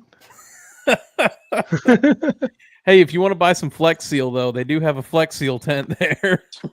I don't know what the fuck you would need Flex Seal for, but you're just gonna carry your Flex Seal can around with you all day at the race. Hey, will you let me into the track with this? Can you bring an aerosol can through the gates? I mean, if it was February, you definitely can't bring your Flex Seal in. But shit, did you even end up getting in for the February race, or are you still waiting to get in? Yeah. My Spirit's still waiting in line there. So I made it right after the command. And I got in line at 11. I waited. I did warn you. Oh, I knew it was. I figured 11 was like a reasonable enough time. Like I didn't realize. I was like, yeah, I'll get in line 3.5 hours before green flag. I'll be okay. Nope, still almost wasn't okay. No shit. That bad, huh? Yeah, because Trump was there. Ah. Yeah, so like. They were literally like they would take your cooler at the gate and take every single beer can out of it and then put every single beer can back in. and then you had to go through like fucking TSA and get patted down. Hell, I went through North Wilkesboro, willy nilly. Kind of just took my hat off, and the coolers didn't get checked or glanced at, but they put no beer at Anderson on the web. Like they didn't check shit. They didn't even look in our coolers. Like we just walked through. Like we just walked through with a cooler full of beer and put some shit on top of it. They didn't even look in the coolers. I was always envy you for being able to see the baseball car ride again. Yeah, that's where I met Hayden. That's me and him met after the race. Awesome. So, did you guys watch that race at all? I watched highlights. I didn't see the actual race. I was looking more at the Richmond race, but I did have it on the tablet in front of me, so like I'd glance over at it here and there. Very nice. Is that like the OG pit shirt from the baseball car you're rocking? Yeah, I look more like the Michelin Man wearing it because it's from China, so it's a little small. But yeah, that's fucking sweet, dude. Is it that it's smaller, or is it that you're large? I think it's a little bit of both, probably. But it was tight last year when I put it on too. So all right. Dude, I bought this on Saturday and it's already fucking sweat stains galore because of how fucking hot it was there. But it reminds me of the old school NASCAR hats. Remember those ones where you'd fucking sweat right through them the first time you wore it? This is that new shit. They've had those fucking like dry fit hats this year. Yeah, the ones that say no sweat stains. Yeah. That's why. Look at that shit. Like 47 hats don't do that. That's not only that's a sweat stain, but that's this hat's fucking older than me by about 4 years. So it's been running since '92. So I'll give it to it. It's still being intact. This hat I will not wear like when it's hot out. I do not wear it. I try to keep this one as pristine as I can. A lot of people see me at races. Go ahead. I say I bought this one at the race, and it was like I didn't even make it through the race, and it already had sweat stains. Like, granted, we were out there for like fucking 9 hours, but the gates open at 3. Racing doesn't start till 7, so you're just baking for 4.5 hours.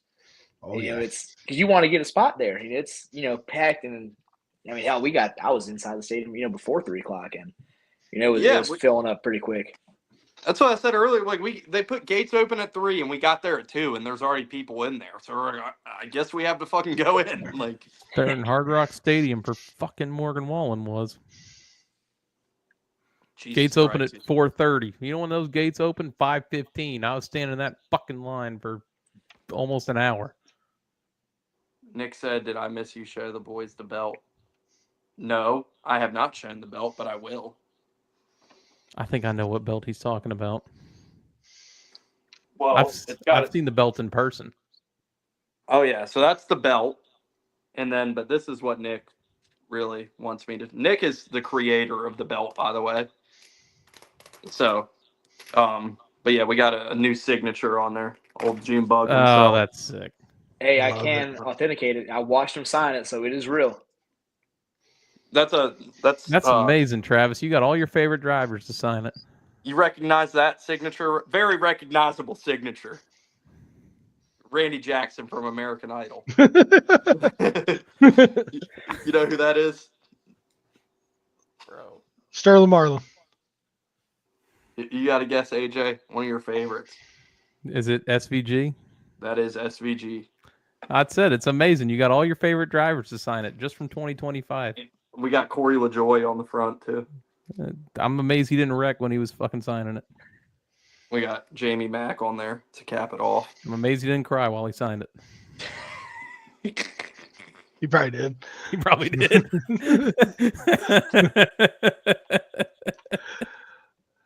Just got a random text that says hello.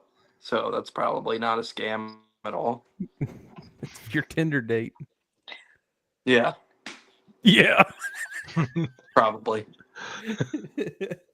The one I forgot about. It's probably with like the umpteenth Tony Brideringer account that's fucking following people saying it's her. God. Did you guys see her tweet later in the day where she was like, "What did I miss?" And she's like, "Oh." Holy fuck. That's brutal. How do Oh, people man. fall for that? I understand old people are stupid, but how the fuck, like? People are stupid. People are dumb. Can I flip Hang this on a camera? second. I'll be You right guys back. might. I don't know if you guys seen this yet. Oh, Oh, I did shit. hear about that. Yeah, I heard about it. Yeah, have dude. you- I had a. Have you Will drank not it be yet? opened. Absolutely Oh, you're not not. opening it? Oh, no. Whoa, no. I got a good buddy of mine who was also at the race. He went up there because he sends me a Snapchat, going to meet Richard Petty. And I was like, dude, I'll be in 2 days. And he goes, no, I'm going to Tennessee. He's dropping a moonshine. And I was like, dude, I don't care how much it is. I was like, get me a bottle. It was $28, not bad. But when I go up to the Petty Museum again, I'm gonna have him sign it. And because I also have a bottle of Dale Earnhardt wine from RCR's winery. Again, will not be opened. I've drank many bottles of that. It's good. I will go buy another one, just so I actually can drink it. But those will stay sealed for as long as I live. You ever had lunch there at the vineyards? No, I haven't. Dude, try it. Yeah, Fantastic food. hell yeah. AJ, Phil, I had to ask, since we're going to Daytona this weekend, where are you guys at, like, expectation wise? Like, are you guys in the camp of like, it's just fuel saving, this racing sucks, or are you guys like still excited? I don't think you're going to see much fuel saving. I think you're going to see balls to the wall because there's, going for that last playoff spot. I think you're going to see some guys save, but I think you're also going to see some guys that don't care about saving and they're just going to drive.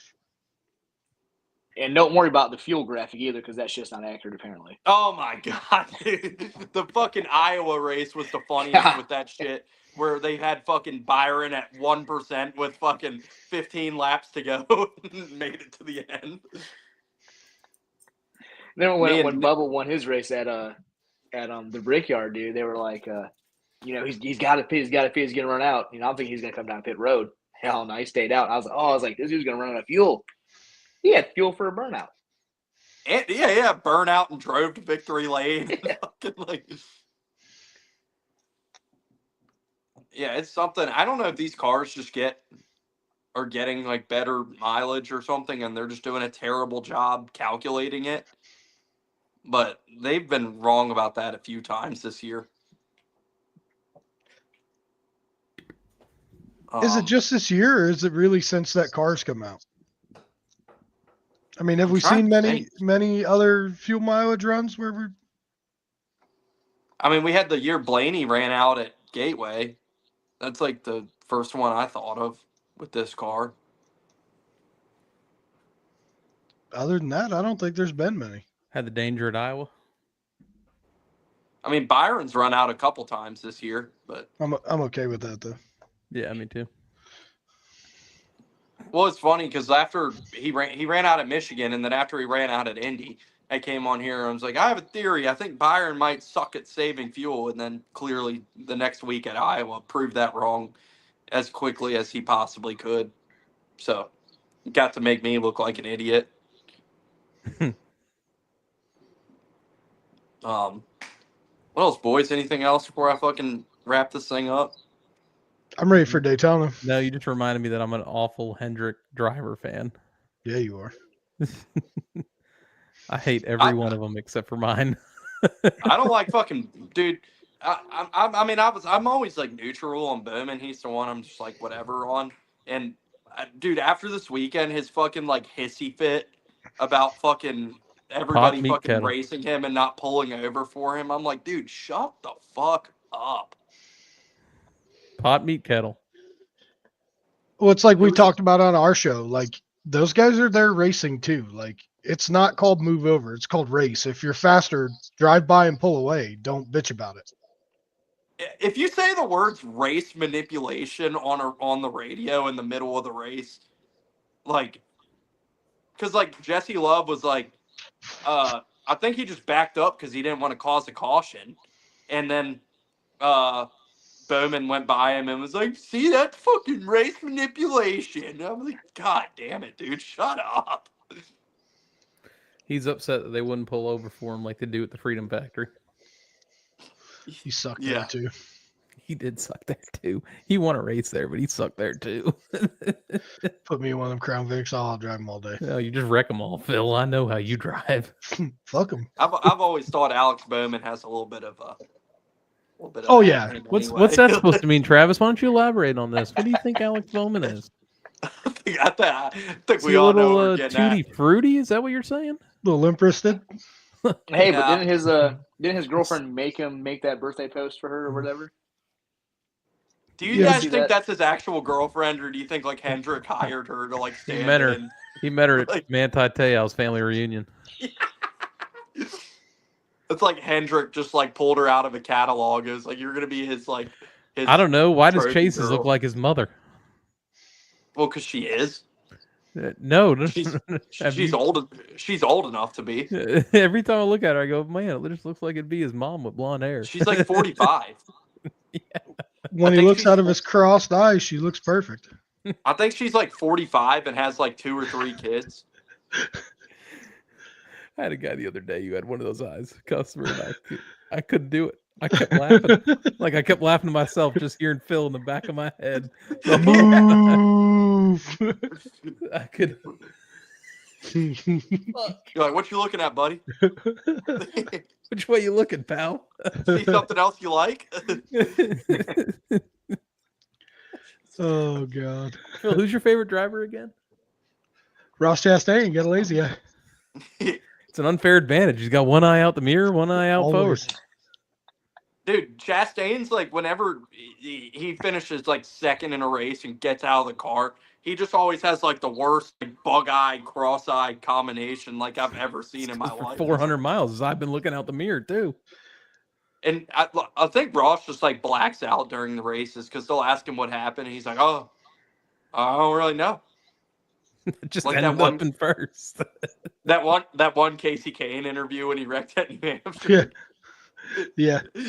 What happened out there? I don't really know what happened. Casey thought he was running at Watkins Glen. Casey was fucking like, I think he got CTE that day. Like he was never the same after that wreck. Phil, what do you think about Casey Kane again? Non-driving fuck. There you go. Oh, I like Casey. Just know everybody's pretty much a non-driving fuck to Phil. There ain't many driving fucks, according to Rank your top 5 non-driving fucks in the Cup Series right now. Right now? Right now. Right now. Ooh. Cody Ware. Cody Ware. Kyle Larson. Oh yeah, that's a given.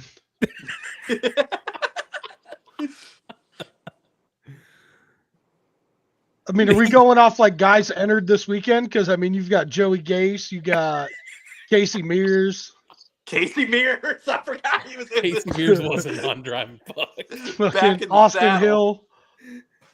I mean, there's quite a few non-driving fucks in the field for this weekend. Austin Hill's not a non-driving fuck. He's just an idiot driving fuck. I still don't like him. But in like actual, Noah Gregson's a non-driving fuck. you don't say that about my boy. Yeah, you don't say that about Noah. That's my dog. We're Noah defenders here. I mean, he's a cool guy, but he's a non-driving fuck. Like, I mean, same so with is Riley Carson Herbst. Wentz. Riley Herb's a non-driving fuck. Ricky Stenhouse Jr. Austin Dillon deserves to be in that category too. I don't think you can say that when he just went and kicked everybody's ass. Absolutely, I can. What's it? His first non-fuel mileage / non-wrecking Eric Almirola win he's ever had. I mean, well, last year at Richmond, he didn't wreck Eric Almirola, so No, who did he wreck again? Joey. he and was Danny. fucking Danny and two Joey, biggest wasn't it? dickheads in the Cup Series. Yeah. There you go. I'm not saying I shed a tear when he wrecked it, Joey, but I did go, ooh, can't do that when he did it to Denny. when Denny came up on him, but everybody was like, "Yeah, Austin wrecked him." didn't come up on him. Come on. Denny Austin knew exactly what he was doing. I think Austin was coming down, but Denny was definitely coming up too. Austin was there to junk shit. That's all he was there for. Yeah, when your spotter's going, wreck him, wreck him, wreck him. you can't really defend that. Probably like, wreck him. You like, yes, That was sir. Kyle Busch from this year. Yeah, Jesus Christ. I think we were talking about that at the end of the show. I think Kyle just lost his mind. Osama bin Bush. I think he just let go of the wheel and was like, I'm done. He gave a tribute to us. He sped in sections 1 through 10. We caught a shout out. Hey, where are we meeting Saturday? Like, what's the plan? Oyster Pub? There's a racetrack right down there in Daytona. It's called Daytona International Speedway. It's probably where I'm going to see you at. That's where I'll I mean, be. There's also some restaurants with some pretty good food before we go to Daytona International Speed. I'm eating at the Oyster Pub. I'll put it that way. I won't be there till about 4, so I'll probably just roll into the track. I think I'm going to Pop Stroke before the race. I'm planning to go, leave here at like 4 a.m., get there around noon, go to the Oyster Pub, eat at the Oyster Pub. I might go to the Oyster Pub after the race. I ain't even leaving here till noon, bro. Do they open after the race? Oh, yeah. You're talking about the one down on the beach? Yeah. Yeah. Oh, yeah. Okay, that might be the move then. I've been there on 4th of July when they've been open. I'm not going to say they're open right now. There's a place you need to go, Travis, if you're there an extra day. Where? We can go Sunday. Uncle Giuseppe's. Uncle Giuseppe's. Giuseppe's Pizza. Oh, yeah. Best pizza Giuseppe's is around. good. Giuseppe's is the shit. Shout out Giuseppe's. I will make note of that. Big sponsors of Daniel Dye, too. I don't know if anybody else knew that. The Ball Buster? Yeah, something about like his family's in the ownership there or something like that. No, I'm driving fuck. No, driving fuck. Hey, good food, though. Someone also told me that there's a Chinese restaurant buffet there that's pretty good. I got to take a shit. Let's wrap this thing up. All right, boys. I got to do grad work school tonight, so. Yeah, the alarm. Hayden, thank you for joining us. And I'll see you down in Florence. And then Appreciate AJ and Phil, thank you for your cameo. I'll see you guys in Daytona. Yes, sir. Hayden, for anybody who's still listening, you want to plug your show and everything one more time? Yeah, absolutely, man. Carolina Clash Sports. It was Fifth Quarter CSU for the longest time. It was a Coastal Carolina oriented podcast. We just started up. We're covering everything in the Carolinas, minor league baseball, racing, and then obviously the big ones, college football, college baseball, college basketball. So speaking of that, I'm super excited for Saturday because I get to mix my two worlds. I get college football back and the Daytona race. So dude, my Saturday is going to be fucking electric, just sitting on my couch for 12, 14 hours again. Go Dogs. How do you feel? I don't love them playing Farmageddon in Ireland, though. Not a fan of that. Yeah. Dude, I hate that shit. I hate neutral site games. I'm one of those sickos. I've been to 44 Division I FBS stadiums for games. I visited over 80. So me personally, I hate neutral site games because if I want to go to a game like Georgia, Florida, I will never go to Georgia, Florida because it's not at one of the schools. But it's just one of those things that's always been at Jacksonville, so it kind of belongs there. But yeah, dude, yeah, I mean, I guess go to Ireland for a game, but fuck, dude, send a MAC school or some crazy shit, like not a rival. Like the fact they're playing like a big rivalry, like Farmageddon, like it's always a crazy game. Like those teams fucking hate each other. And it's like, all right, cool, we're gonna send you over to Ireland on week 0 to play this huge rivalry. Like that sucks. I hate that. Yeah, I'm not a big fan. It would be like moving Michigan and Ohio State, to Spain or some shit. You just don't touch it. Who the hell knows what's coming? Nah, ain't no telling. Shit. All right. Oh, hold on. I just got a Adam Stern text and an oh shit from Derek. Let's see if this is something big that we need to touch on.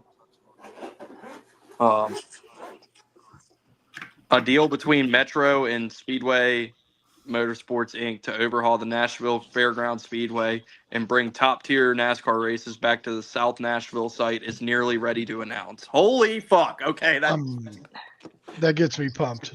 Suddenly I found my out-of-state race. That got my fucking pee-pee hard. On the clash there. I mean, Bowman Gray's cool and all, but let's go there. Holy I already shit. bought my Bowman Gray tickets, so Me too, Never dude. mind. I got them hell renewed. yeah. Hell yeah. All right, boys. All right, gents. I'm out here. All right. See you, boys. See you guys.